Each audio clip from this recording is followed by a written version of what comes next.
तो महर्षि दयानंद सरस्वती ने कहा कि आर्य समाजी सन्यासी न मूंछ रखेगा, न सिर पे केश रखेगा, न दाढ़ी रखेगा। और महर्षि दयानंद की फोटो भी अगर हम देखेंगे तो न मूंछ है, न दाढ़ी है, न केश है। तो उन्होंने बोले सो अभय वैदिक धर्म की जय, ये बोले सो निहाल सत श्री अकाल की काउंटर करने के लिए ये नारा दिया और पंच महायज्ञ दिए पंचकंकारों को काउंटर करने के लिए। और सबसे बड़ी बात ये थी कि सत्यार्थ प्रकाश जो 1875 में लिखा गया या दयानंद सरस्वती ने लिखवाया, उसके अंदर जो फर्स्ट एडिशन सत्यार्थ प्रकाश का आया था वो आया था 1875 में, जिसमें सत्यार्थ प्रकाश में दयानंद सरस्वती ने, मैं इसलिए कह रहा हूँ क्योंकि 1875 की सत्यार्थ प्रकाश की फर्स्ट कॉपी मेरे पास है।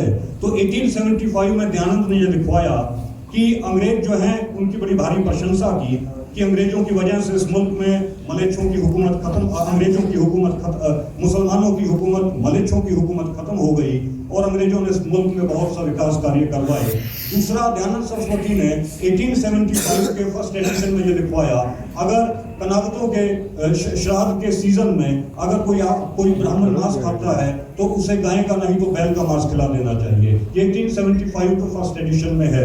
तो 1877 में जब आर्य समाज का हेडक्वार्टर बंबई से उठ के लाहौर में आया तो वहां दयानंद के जो डिसाइपल्स थे, दयानंद के जो चेले थे, उन्होंने कहा महाराज जी आपने क्या लिख दिया, अभी 1857 होकर गुजरा है, हमारे लोग जो है 1857 में अंग्रेजों के खिलाफ लड़े हैं, तो अगर आपका सत्यार्थ प्रकाश और यहाँ के लोग एग्रीकल्चर बेस्ड इकोनॉमी है जो बैल से खेती करते हैं, अगर यहाँ के लोगों ने आपके सत्यार्थ प्रकाश को पढ़ लिया तो आपका बहुत भारी विरोध होगा और आपको पंजाब से ये लोग भगा देंगे। तो दयानंद ने कहा कि क्या किया जाए, तो उन्होंने कहा कि आप सेकंड एडिशन लाइए। सेकंड एडिशन आया 1884 में, 1883 में दयानंद की डेथ हो गई।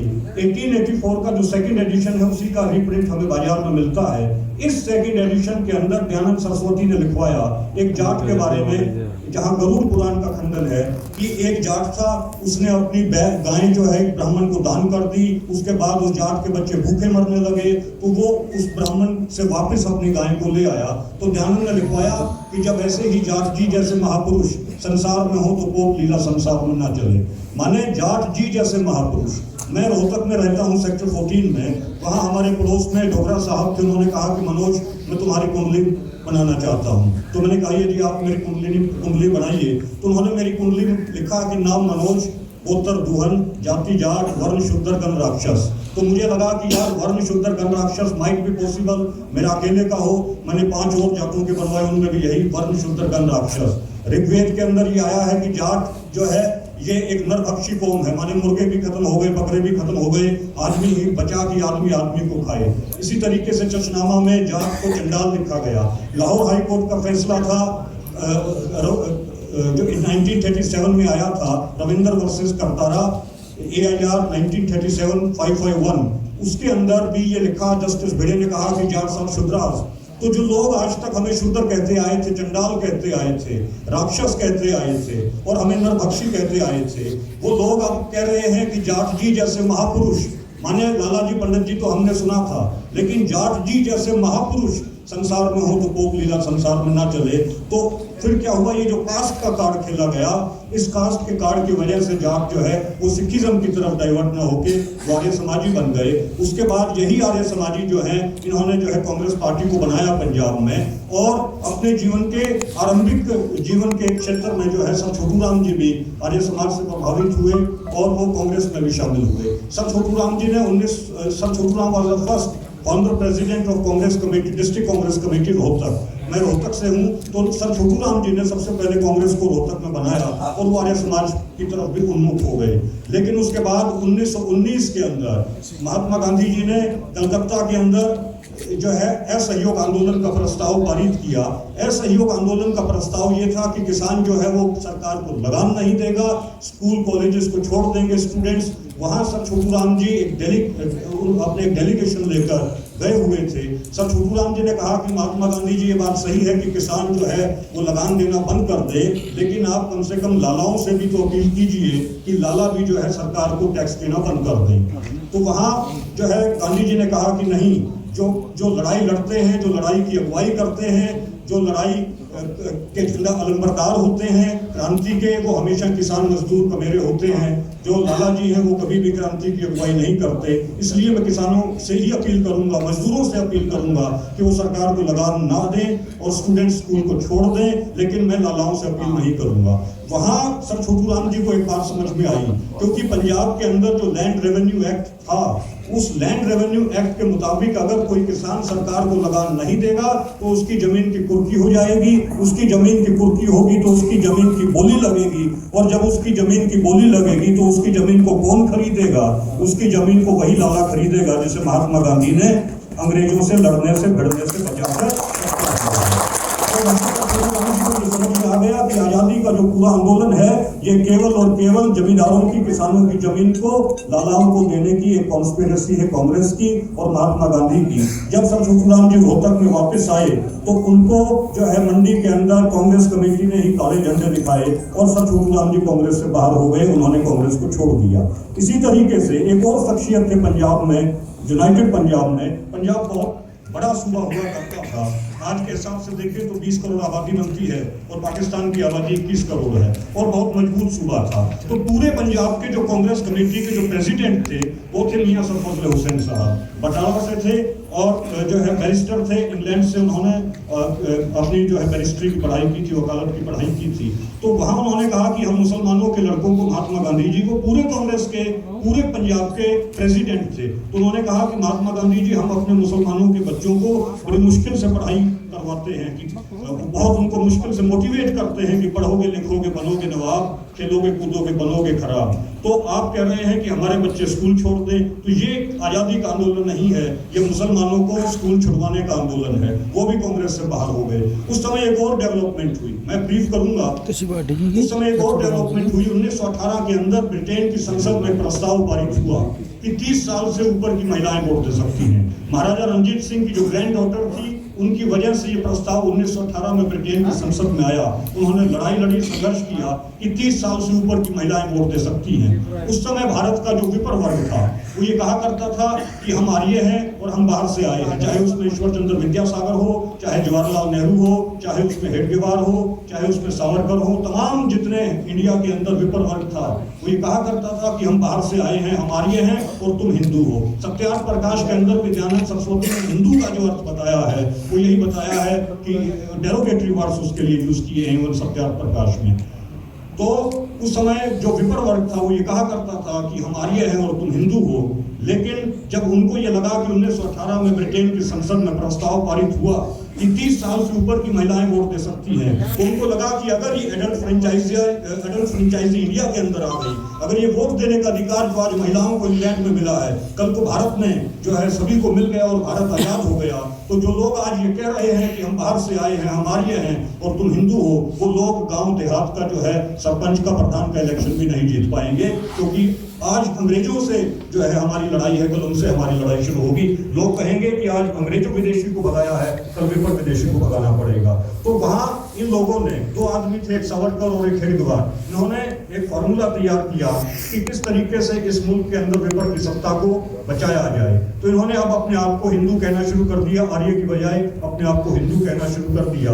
और दूसरा, हिंदू जो है वो कभी भी पॉजिटिव इश्यूज के ऊपर एक नहीं होगा। फॉर्मूला ये तैयार हुआ कि हिंदू वोटों का ध्रुवीकरण हो, हिंदू वोटों को कंसोलिडेट किया जाए, तो सत्ता जो है वो किसी चमार के हाथ में नहीं आएगी, सत्ता किसी जाट के, किसी यादव के, किसी मुसलमान के हाथ में नहीं आएगी। अगर हिंदू वोटों का कंसोलिडेशन होगा तो सत्ता केवल और केवल एक ही जो है जाति के हाथ में आएगी, जिसे साहब कांसीराम जी मनुवादी कहा करते थे। तो इन्होंने ये फार्मूला तैयार किया कि कभी भी पॉजिटिव इश्यूज के ऊपर जो है हिंदू एक नहीं होगा।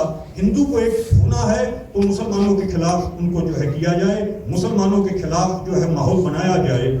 तो ये जो है एक कौवा जो है, उसके बच्चे ने कौवे से कहा कि पिताजी मुझे 4 पाए का मांस खाते खाते बहुत लंबा अरसा बीत चुका है, आज मैं 2 पाए का मांस खाना चाहता हूँ। तो कौवे ने कहा कि तमाम जानवरों के मांस के टुकड़े तो इकट्ठे करके ले आ। कौवे का बच्चा तमाम जानवरों के मांस के टुकड़े इकट्ठे करके ले आया। कौवे ने कहा कि ये गाय का गोश्त मीट है, इसे तू मंदिर में फेंक दे, और ये सुअर का मीट है, इसे तू मस्जिद में फेंक दे। अगले दिन सांप्रदायिक दंगे हो गए, फसाद हो गए, रॉयट्स हो गए, सड़कों पर 2 पाए का मांस बिछ गया। कौवे ने कहा तो कौवे के बच्चे ने कहा कि पिताजी, अगर ये बात आदम जात की समझ में आ गई, अगर ये बात लोगों की समझ में आ गई, तो जो लोग हैं आदम जात हैं वो कौवा जाति को खत्म कर देंगे। कौवे ने कहा कि बेटा 1000 साल हो चुके हैं, हमें इसी तरीके से राइट्स करवाते हुए, इसी तरीके से 2 पाए का मांस खाते हुए, लेकिन आज तक ये बात आदम जात की समझ में आई नहीं। छोटूराम जी कहा करते थे कि इन कौवों से सावधान रहना, तो सर छोटूराम जी ने और मियां सर फजल हुसैन साहब ने, चूंकि दोनों कांग्रेस पार्टी से बाहर आ गए थे, उन्होंने इस जो कंसोलिडेशन का फॉर्मूला था कि मुस्लिम विरोध के नाम पर हिंदू वोटों का ध्रुवीकरण होगा तो सत्ता मनुवाद के हाथ में जाएगी, सर छोटूराम जी ने और मियां सर फजल हुसैन साहब ने 1923 में लाहौर में एक पॉलिटिकल पार्टी बनाई, नेशनल पंजाब यूनियनिस्ट पार्टी। इस पॉलिटिकल पार्टी ने 1923 से लेकर 1947 तक पंजाब के अंदर हुकूमत की और पंजाब में सर छोटूराम जी, मियां सर फजल हुसैन साहब, sir Sikandar Hayat Khan, lieutenant colonel sir Malik Khizar Hayat Khan Tiwana साहब, बाबू मंगू राम मक्कोवालिया, ये इतनी बड़ी लीडरशिप थी कि इनके बगैर पंजाब के अंदर जो है पत्ता नहीं खड़कता था। तो ये लीडरशिप सर छोटूराम जी के पास गए, उन्होंने कहा कि आपने एक मुसलमान के साथ एक पॉलिटिकल पार्टी बनाई है, मैं हिंदू हूं, आपको मेरे साथ पॉलिटिकल पार्टी बनानी चाहिए थी। आपका और सर छोटूराम जी का और मियां सर फजल हुसैन का मजहब अलग है, मेरा और आपका मजहब एक है, आपको मेरे साथ पॉलिटिकल पार्टी बनानी चाहिए थी। तो सर छोटूराम ने कहा कि ये बात सही है लाला जी कि मेरा और आपका मजहब एक है, लेकिन हमारा ईमान अलग अलग है, और ये बात सही है कि मेरा और मियां सर फजल हुसैन साहब का मजहब अलग अलग है, लेकिन हमारा ईमान एक है, और हम लोग तो सर छोटूराम जी और मियां सर फजल हुसैन, ये जो यूनियनिस्ट लीडरशिप थी, इसने पंजाब के अंदर कांग्रेस पार्टी को, मुस्लिम लीग को खुदे लाइन लगा दिया था और कानून बनवाए थे। कानून इस तरीके के बनवाए कि किसान की न जमीन कुर्क हो सकती है, किसान के न बैन कुर्क होंगे, किसान का न घर कुर्क होगा। तो गोकुल चंद नारंग खड़ा हुआ असेंबली के अंदर, उसने कहा कि सर छोटूराम जी, आपने जो कानून बनवाया है, इस कानून की वजह से ना हम पंजाब के अंदर किसान की जमीन कुर्क कर सकते हैं, ना उसका घर कुर्क कर सकते हैं, ना उसके बैन कुर्क कर सकते हैं, तो पंजाब में कुर्की करने के लिए रह क्या गया है। तो वहां सर छोटूराम जी ने कहा कि ये जो तुम्हारी मानसिकता है शोषण की, ये जो तुम्हारी मानसिकता एक्सप्लॉयटेशन की, पंजाब की धरती पर अभी इसको कुर्क होना रह गया है। हम पंजाब की धरती पर शोषण की मानसिकता, इस लीडरशिप को तोड़ने के लिए पंजाब को तोड़ा गया, और जब पंजाब को तोड़ा गया तो यूनियनिस्ट पार्टी बिखर गई, क्योंकि यूनाइटेड पंजाब था तो हमारी ताकत थी, वो ब्लॉक टूट गया। और सर साइमन कमीशन जब इंडिया के अंदर आया था तो उसका सर छोटूराम जी ने वेलकम किया था। ये मेरे पास एक डॉक्यूमेंट है, ये डॉक्यूमेंट मैंने सेंट्रल सेक्रेटेरिएट की लाइब्रेरी से निकलवाया था। ये सब मेमोरेंडम है जो सर छोटूराम जी ने सर साइमन को दिया था। साइमन कमीशन इंडिया में आया, उसका सर छोटूराम जी ने स्वागत किया, डॉक्टर बाबा साहब अम्बेडकर साहब ने स्वागत किया। तो हमारा जो है जो इस देश के डाउन ट्रॉडन जो लोग थे, जो इस देश में हक हकूकों की लड़ाई लड़ रहे थे, वो उस समय एक साझा मंच तैयार हुआ था जिसकी वजह से हमारी ताकत थी। तो आज भी हम लोग जो है उस यूनिटी को बरकरार रखें, उस भाईचारे को बरकरार रखें। और भाई जयंत चौधरी जी और भाई चंद्रशेखर रावण जी, जो आपका जो गठजोड़ हुआ है, ये पूरे इंडिया के अंदर जो मनुवादियों के समीकरण हैं, अगर ये गठजोड़ जो है ये चला,